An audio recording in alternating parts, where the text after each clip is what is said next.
पर कैफे चलाता था। 1993 मुंबई बम ब्लास्ट की दोषी जैबुनिसा अनवर काजी को सुप्रीम कोर्ट से मोहलत मिल गई है। सुप्रीम कोर्ट ने जैबुनिसा को सरेंडर के लिए 4 हफ्ते की मोहलत दी है। जैबुनिसा के अलावा इशहाक मोहम्मद, शहरीफ अब्दुल और केसी बाबू अज्जानिया को भी सुप्रीम कोर्ट से 4 हफ्ते की मोहलत मिली है। इस फैसले के बाद मुंबई बम ब्लास्ट मामले में अब तक कुल 60 लोगों को सरेंडर करने के लिए मोहलत मिली है। इससे पहले गुरुवार को सुप्रीम कोर्ट ने अल्ताफ अली, यूसुफ नलवाला और ईसा मेमन के सरेंडर करने की मियाद 4 हफ्ते बढ़ाई थी। वहीं सुप्रीम कोर्ट ने बुधवार को बॉलीवुड अभिनेता संजय दत्त को मानवीय आधार पर सरेंडर करने के लिए 4 हफ्ते का वक्त दे दिया था।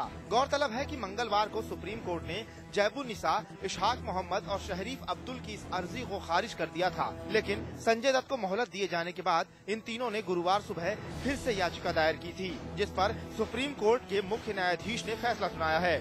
जैबुनिसा के अलावा इशहाक मोहम्मद और शहरीफ अब्दुल 1993 मुंबई बम ब्लास्ट में आर्म्स एक्ट के तहत दोषी पाए गए हैं। इन तीनों को 5 साल की सजा मिली है। राजनीतिक दल सोमवार से शुरू हो रहे बजट सत्र के दूसरे चरण में भूमि अधिग्रहण बिल लाने में सहमत हो गई है। वहीं समाजवादी पार्टी इसका विरोध करेगी।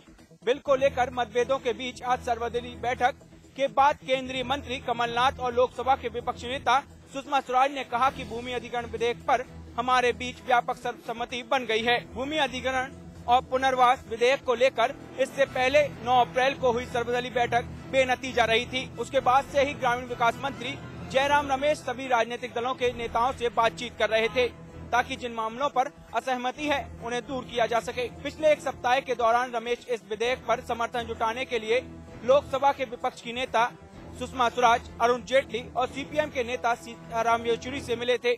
वहीं समाजवादी पार्टी के महासचिव नरेश अग्रवाल का कहना है कि समाजवादी पार्टी दोनों सदनों में इसका विरोध करेगी।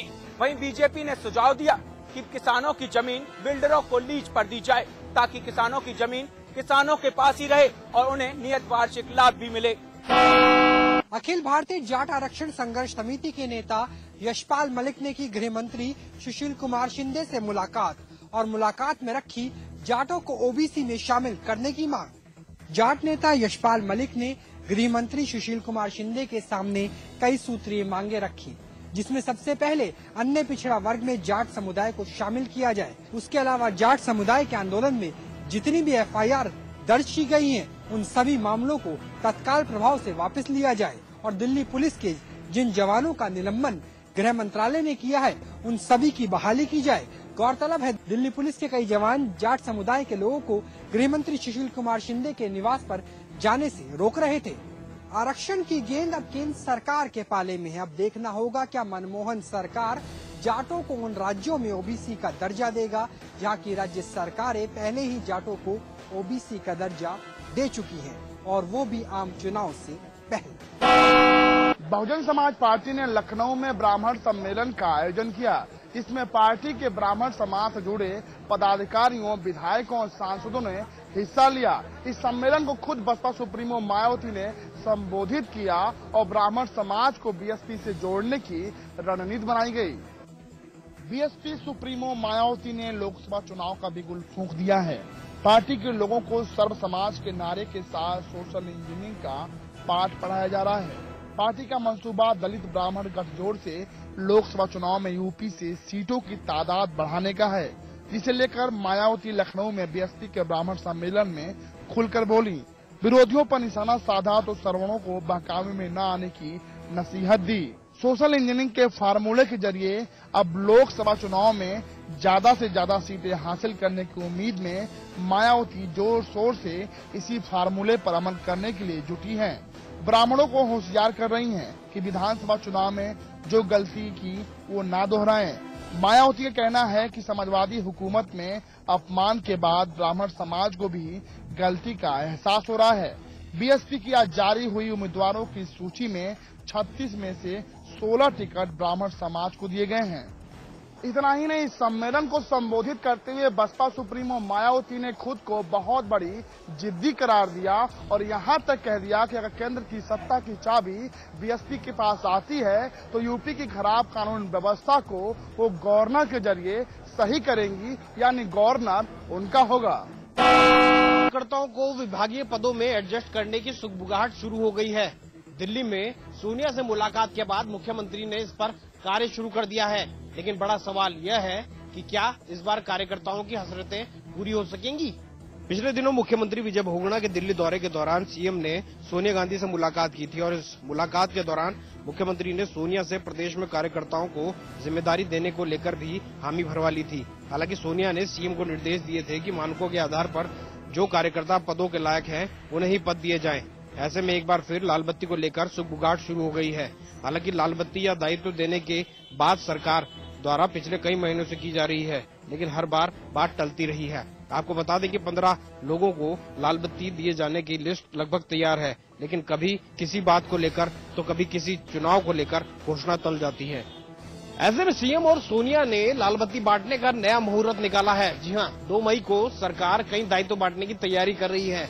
इसमें लगभग इस बार 20 कार्यकर्ताओं को लाल बत्ती मिलेगी। वहीं निकाय चुनाव में कई बागी नेता जो लाल बत्ती की चाह में चुनाव में बैठ गए, उनको भी सरकार इससे पुरस्कार देगी। हालांकि सीएम ने कहा दायित्व तो मिलेंगे, लाल बत्ती किसी को नहीं। अलीगढ़ के बन्ना देवी क्षेत्र में मोहल्ला लक्ष्मी नगर में एक मासूम बालिका का दुराचार किया। वहीं पर दुराचार करने के बाद उसकी हत्या कर दी और बुजुर्ग महिलाओं को जमकर पीटा। देवी इलाके में लक्ष्मी नगर में मासूम बालिका की दुराचार के बाद हत्या कर दी। इसी मामले में लोगों ने पुलिस पर पथराव किया तो पुलिस ने भी लोगों को जमकर पिटाई की और उसके बाद सीओ साहब ने तो मर्यादा की सारी हदें तोड़ दी। बुजुर्ग महिलाओं को सीओ साहब ने जमकर धुनाई की। बिजनौर में रेप पीड़ित लड़की के मामले में अफजलगढ़ थाने के एसओ रामजी लाल और सब इंस्पेक्टर राज सिंह को गिरफ्तार कर लिया गया है। जिले के एसपी के आदेश पर यह कार्रवाई की गई है। दरअसल पिछले दिनों बिजनौर के रसूलपुर दास इलाके की रहने वाली युवती को इलाके के रहने वाले 2 लोगों ने अपनी हवस का शिकार बनाकर मौके से फरार हो गए। इस पर जब पीड़ित थाने में शिकायत दर्ज कराने पहुंची तो पुलिस कर्मियों का तहरीर दर्ज करना तो दूर बल्कि पीड़ित और उसके परिजनों को थाने में ही बंद करके जमकर पिटाई कर दी। जिसके बाद बिजनौर एसपी की तरफ से बड़ा कदम उठाया गया है और अफजलगढ़ थाने के एसओ और सब इंस्पेक्टर को गिरफ्तार कर लिया गया है। राजधानी के हसनगंज थाने में देर रात पुलिस अभिरक्षा में एक आरोपी की मौत के बाद जमकर बवाल हुआ। वहीं आज आरोपी के परिजनों ने उसकी लाश को रखकर जमकर विरोध प्रदर्शन किया। लखनऊ के हसनगंज थाने में देर रात पुलिस अभिरक्षा में एक आरोपी की मौत के बाद जमकर हंगामा हुआ, जहां आरोपी के परिजनों ने थाने में घुसकर पुलिस कर्मियों से जमकर मारपीट की। वहीं मौके पर पहुंचे आला अधिकारियों ने आनन फानन में थाना इंचार्ज समेत 6 पुलिसकर्मियों को निलंबित कर दिया और बार बार परिजनों के विरोध करने पर उनके खिलाफ मुकदमा भी दर्ज करवा दिया। वहीं आज पोस्टमार्टम के बाद परिजनों ने लखनऊ के आईटी चौराहे पर मृतक की लाश को रखकर जमकर हंगामा किया, घंटों चक्का जाम किया और सरकार और प्रशासन के खिलाफ नारेबाजी की। इसके बाद उन्होंने प्रशासनिक अधिकारियों को 3 सूत्रीय मांगों का ज्ञापन सौंपकर जाम हटाया। इन मांगों में 3 मांगे मुख्य थीं, जिसमें 25 लाख रुपए मुआवजा। जहां इस पूरे मामले में हसनगंज थाना इंचार्ज समेत 6 पुलिसकर्मियों को निलंबित कर दिया गया है और उनके खिलाफ हत्या और हत्या की साजिश का मुकदमा भी दर्ज कर दिया गया है।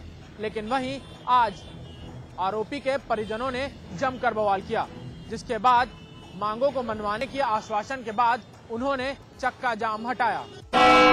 डीजीपी के लाख फरमान के बाद भी उत्तर प्रदेश की पुलिस है कि जो बदलने का नाम नहीं ले रही।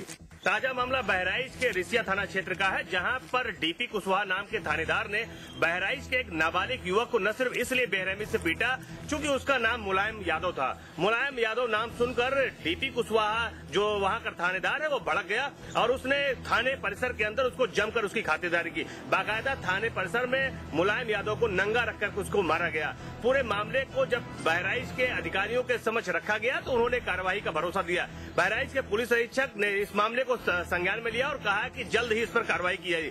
अब देखना यह है कि बहराइच के पुलिस के अधिकारी इस पूरे मामले को किस तरह लेते हैं। हालांकि डीजीपी ने लाख फरमान दिए हैं कि इस तरह की घटनाएं नहीं होनी चाहिए। गोरखपुर जिले के बेलघाट विकास खंड क्षेत्र के कमहरिया घाट पर आज कई गांव के लोगों ने जल सत्याग्रह शुरू किया है।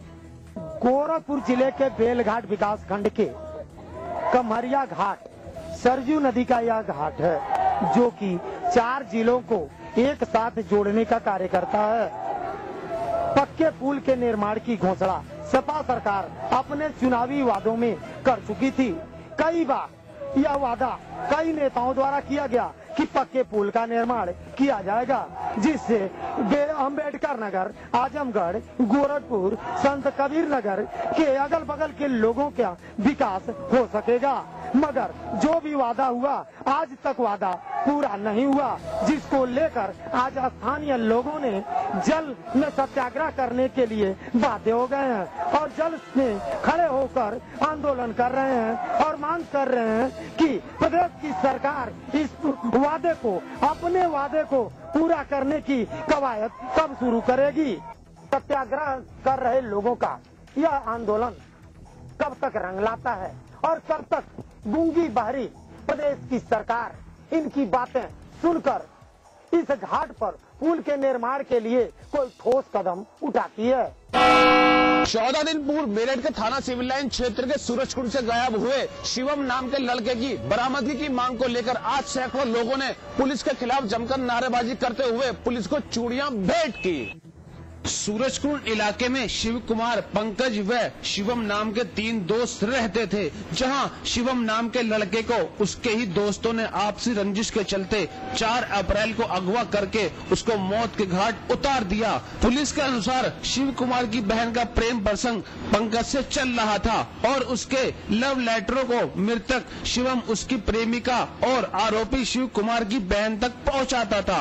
वहीं पंकज किसी बात को लेकर शिवम से अपने दिल में किना भी रखता था और शिवम से आपसी रंजिश निकालना चाहता था, तो पंकज ने अपना षड्यंत्र रचते हुए शिव कुमार से बोला कि शिवम के प्रेम प्रसंग तेरी बहन के साथ है और इसी बात को लेकर शिव कुमार और पंकज ने शिवम को मारने की योजना बना ली और योजना अनुसार घटना को अंजाम दे डाला।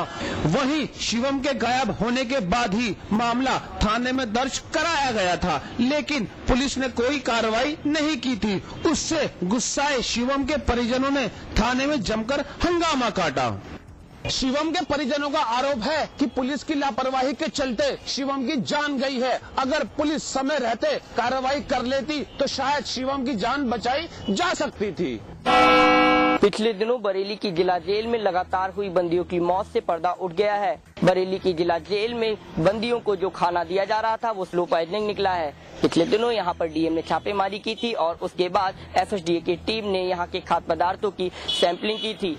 सैंपलिंग की जो रिपोर्ट आई है वो चौंकाने वाली है। दरअसल जिस आटे की यहाँ के बंदियों को रोटी दी जा रही थी वो 2म दर्जे का निकला है। इसके अलावा एफएसडीए की टीम भी यहाँ पर मौजूद थी। एफएसडीए की टीम ने यहाँ पर खाद्य पदार्थों के नमूने लिए और प्रयोगशाला में वो नमूनों की रिपोर्ट अब आई है। जो रिपोर्ट आई है वो काफी चौंकाने वाली है। जो यहाँ पर आटा था वो सब स्टैंडर्ड निकला है, 2म दर्जे का निकला है। इससे साफ हो गया है कि पिछले दिनों जो कैदियों की मौत हुई है उसकी वजह कहीं ये आटा तो नहीं है। लेकिन सबसे बड़ा सवाल ये है, रिपोर्ट आने के बाद भी जिला प्रशासन जेल प्रशासन के खिलाफ कोई कार्रवाई नहीं कर रहा। प्रदेश के जंगलों में लगने वाली आग से निपटने के लिए वन विभाग ने इस बार पुख्ता इंतजाम करने शुरू कर दिए हैं, क्योंकि हर साल जंगलों में लगने वाली आग से वन संपदा के नुकसान के साथ साथ आग में जलकर सैकड़ों जंगली जानवरों की मौत भी हो जाती है। उत्तराखंड में 63% जंगल है और 5 लाख हेक्टेयर में बसा जंगल आग के लिहाजे से काफी संवेदनशील है। ऐसे में गर्मी का मौसम शुरू होते ही पहाड़ों के जंगलों में आग लगनी भी शुरू हो गई है। हालांकि सूबे का वन महकमा इस साल आग पर काबू पाने के पुख्ता इंतजाम होने की बात कह रहा है। दरअसल हर साल लगने वाली आग से जहां जंगलों के लाखों पेड़ जलकर राख हो जाते हैं, वहीं धुएं से पर्यावरण को भी काफी नुकसान पहुंचता है। साथ ही सैकड़ों जंगली जानवर भी इस आग की चपेट में आ जाते हैं। लिहाजा इस बार वन विभाग ने आग पर काबू पाने के लिए 39 मास्टर कंट्रोल रूम और 1061 फायर क्रू स्टेशन बनाए हैं। साथ ही आग की सूचना देने के लिए 2116 फायर वाउचर कर्मचारी भी लगाए हैं। अब देखना ये है कि वन महकमे के इतने सारे इंतजामात होने के बावजूद जंगलों में लगने वाली आग पर काबू पाया जा सकेगा या नहीं। अंडर 19 क्रिकेट में भारत को वर्ल्ड कप का खिताब दिलाने वाले उन्मुक्त चंद इन दिनों बेहद खराब फॉर्म में चल रहे हैं। आईपीएल में दिल्ली डेयरडेविल के सलामी बल्लेबाज रहे उन्मुक्त 3 मैचों में से 2 मैचों में बिना खाता खोले ही पहली ही बॉल में आउट हो गए, जिस कारण उनको टीम से भी आउट होना पड़ा। उन्मुक्त को बाहर का रास्ता दिखाए जाने पर उनके गृह जनपद पिथौरागढ़ के लोगों को काफी मायूसी हाथ लगी है। एक तरफ जहां उन्मुक्त के खराब प्रदर्शन की वजह क्रिकेट की अनिश्चितता करार दी जा रही है, वहीं उनके करीबियों का कहना है कि इसकी वजह कुछ और नहीं बल्कि कुलदेवता की नाराजगी है।